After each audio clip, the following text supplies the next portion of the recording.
My belief is that when the US government officials meet the Chinese, it's often about, trade wars and turf wars and all these things. When our executives in Europe and US meet with the Chinese, they're thinking to themselves, wow, opportunity. How do we get a taste of this? This is especially when you've got an egotistic megalomaniac Fortune 500 CEO at the helm, right? You're going to be thinking, wow, these Chinese companies are going full stack and entering industry after industry and are having so much power, and that's very inspiring. So for me, I feel like there's a disconnect. I feel like those who are privileged are the ones who are in the corporate world, in the capitalist world in the US and Europe. They're the ones who are spending time in China, investing time in China and learning from China. Whereas the rest of the people, right, whether that's government or the middle class or, executives at smaller companies, are still stuck at a small scale, sort of getting brainwashed by what the media says. China, to me, feels like a big land of opportunity. In my last company, Vungle, that I founded, we built a from scratch, actually not from scratch, we actually acquired a Chinese sort of company. Zynga China was sort of divesting, and we bought, like 30, 40 people from that team. And I was one of the first people to really, in our industry, to go to China in the advertising space. And we built a multi-$100 million revenue business just coming from China alone. So, I felt like, wow, every board member I talked to, every investor, everyone else is telling me, don't go to China. It's not going to work. It's too difficult. And I thought to myself, screw that. Like, go there and learn. And to me, it was like, wow, this is a secret. So I think it's a secret still. I think the executives in power who travel and spend time in China are the ones that are seeing it and are going beyond what they read in the Western media and the newspaper. Yeah.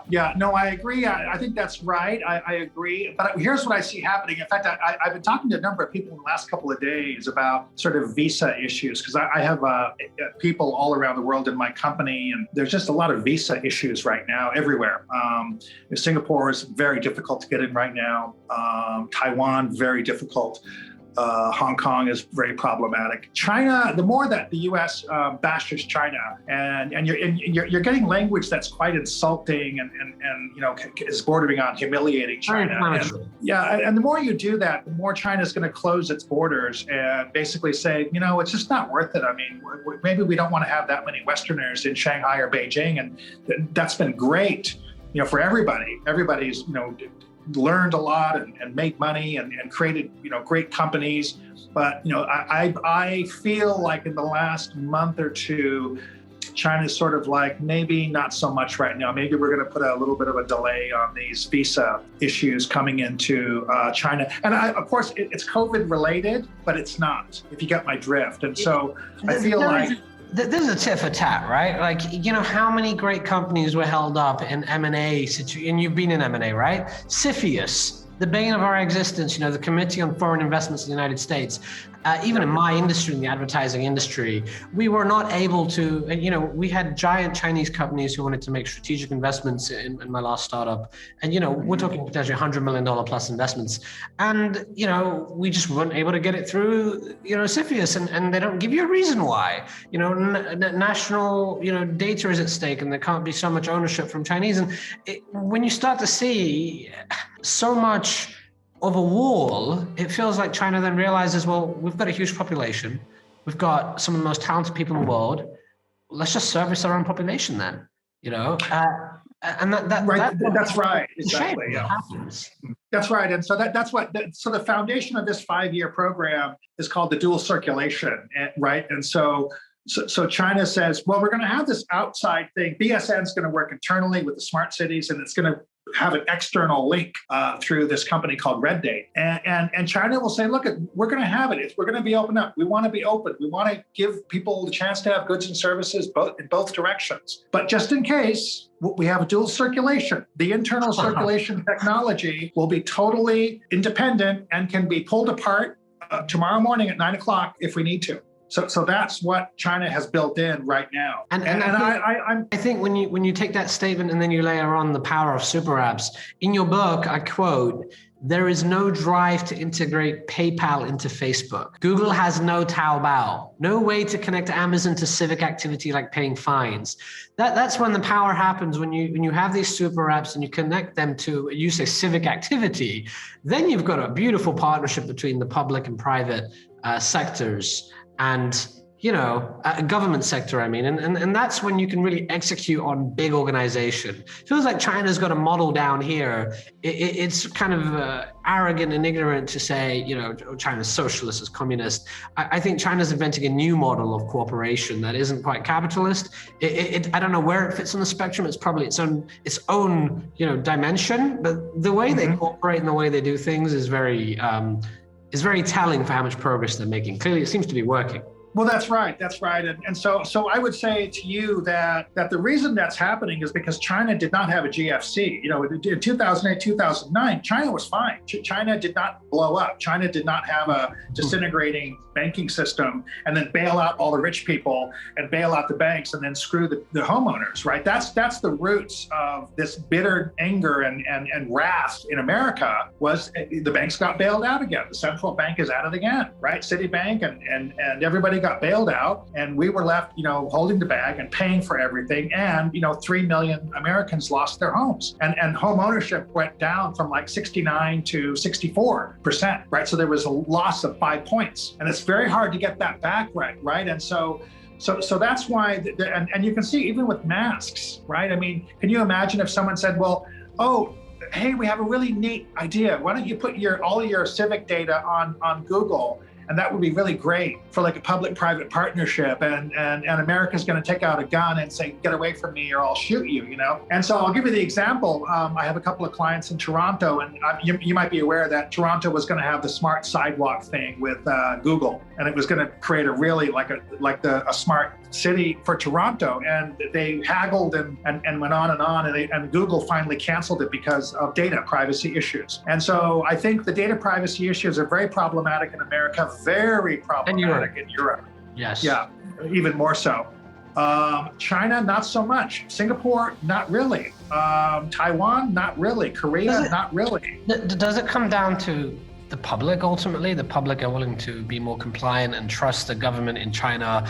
And so you can use technology in a way you could never get off the ground. I mean, if you look at what computer vision can do, if you look at what AI can do, and it can literally count people and you can track people, right? And that's been great for China when it comes to, contact tracing and enforcing rules and order in society, right?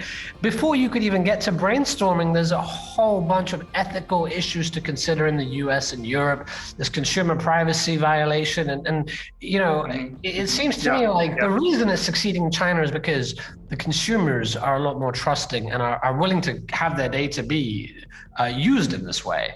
Well, and I think the Chinese consumer's smart. They know the Chinese government's got everything anyways. And so, and by the way, I feel like I still get a good deal on it. America is like this crazy, democratic shining light on the hill. Look, I worked in the White House. During the Reagan administration. I saw in front of my eyes what goes on. The NSA and the DIA get everything. Are you kidding me? Right? And so everything is constantly hoovered up in the Defense Intelligence Agency, the National Security Agency, and other agencies that we don't even know the names of, that I know the name of, are getting all of this data, all over the place. And so America lives this crazy capitalist myth where there is an immense amount of relationships between, DC and California, right? Where the founding, investor in Google was In-Q-Tel, which is the private equity arm of the CIA. And In-Q-Tel currently has about 160, funding projects in California. Where Google actually about 4 or 5 years ago, a correspondent from the Financial Times told me they stopped, publishing the names of people who were visiting because so many military officers were coming in and out, right? And so, this myth of capitalism, pure like capitalism in America, is just hilarious. Because first of all, Edward Snowden's, release of all that metadata, that was, millions of pages of information about what the NSA collects in American society.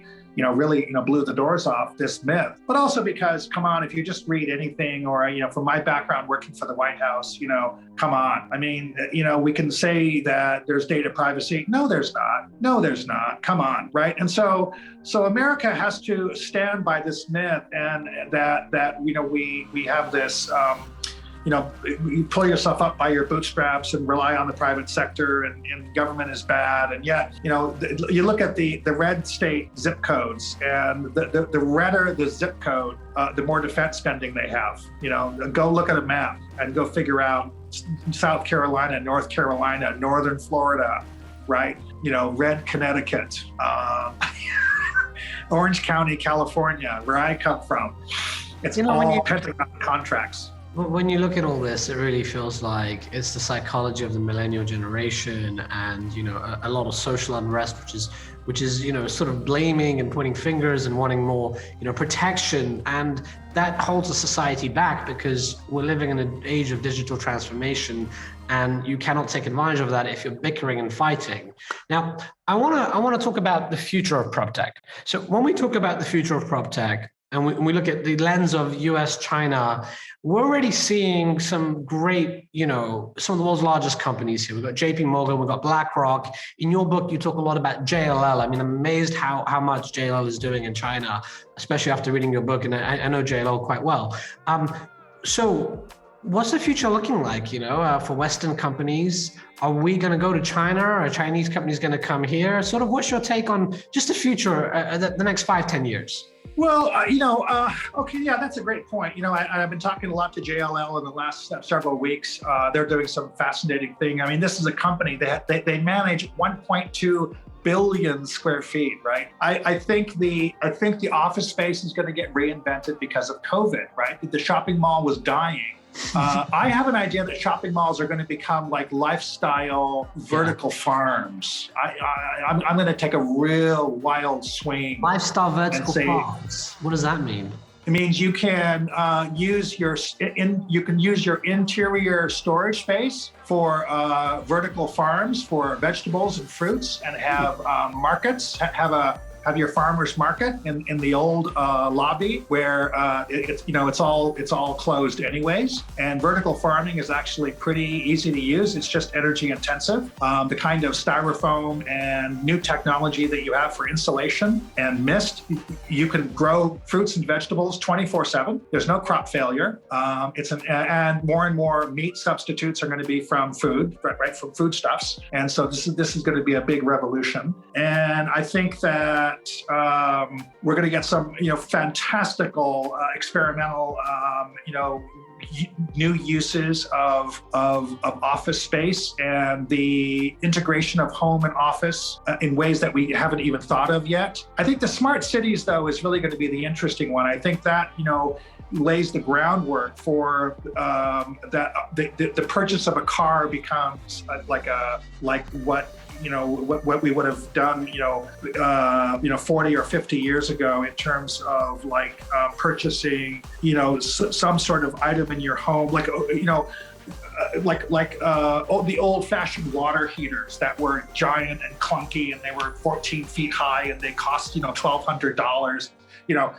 A car is going to become why on earth would you think of owning a car when there's autonomous cars that will pick you up? You're using your car 5% of the time. Autonomous cars controlled through smart cities will come and get you without even a problem. And so, we're going to be going down that road. And if you do go down that road and you can eliminate parking spaces, you totally eliminate the architectural renderings of buildings. Because Hong Kong is a city built for cars, right? Singapore is better, but Singapore is a beautiful park space, but Singapore is still a city built for cars, right? A lot of cities are built for cars, and you won't have to have that if you have autonomous vehicles and people movers and other ways to get people to their work. And so the whole understanding of the architectural rendering of a building, how you can lay out new cities, and the need for knocking down old cities and rebuilding new ones. This is going to be expensive, and so the sky's the limit. And so there are so many companies that we